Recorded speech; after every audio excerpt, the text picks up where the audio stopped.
If you're over 30 years of age, 2 meals a day, 2 good meals a day will suffice. Particularly women have to be careful on this because of the biological process. If you do this, largely your system will be healthy.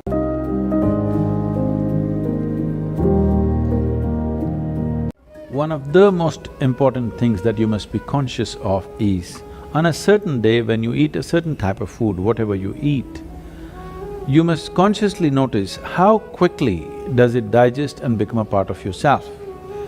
Any food that you eat, if it lasts over 3 hours, that means you've eaten bad food and that is something to be either avoided or reduced in quantity. If food moves out of your stomach bag within 3 hours, this means you're eating something that your system can handle efficiently. It may not be the best food, but your system is able to handle it. And between one meal and the next meal, if you create a clear gap of 5 to 6 hours, and in between if there is no other ingestion, you will see the cleansing process in the system on the cellular level, cleansing will happen. This cleansing on the cellular level is most important and significant for a healthful life. So between meals there must be at least 5 to 6 hours of space. If you're over 30 years of age, 2 meals a day, 2 good meals a day will suffice.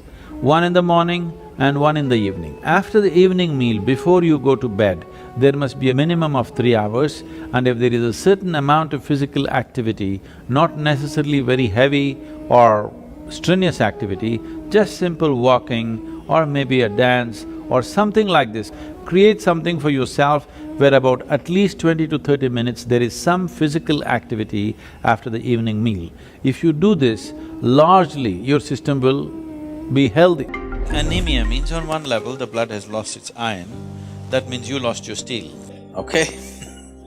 You lost the strength in the body, you'll feel exhausted, simply exhausted for nothing. Because once the necessary iron is not there, your ability to carry oxygen through the body is less. That means your body, your heart, your brain, everything will be on a lower level of function because you don't have enough oxygen. So, building oxygen into the blood is one of the important things because how healthy the body is, how easily it rejuvenates itself depends on a high level of oxygen in the blood. And that capability will go down. Particularly women have to be careful on this because of the biological process, that their hemoglobin content may go down and their ability to carry oxygen in the blood will come down, which will make them unnecessarily exhausted, will make them look unintelligent.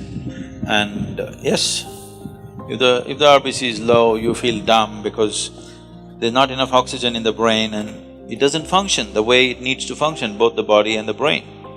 So, to take care of this, one of the simple things is you consume a little bit of honey in warm water on a daily basis, and you will see slowly the RBC content will go up.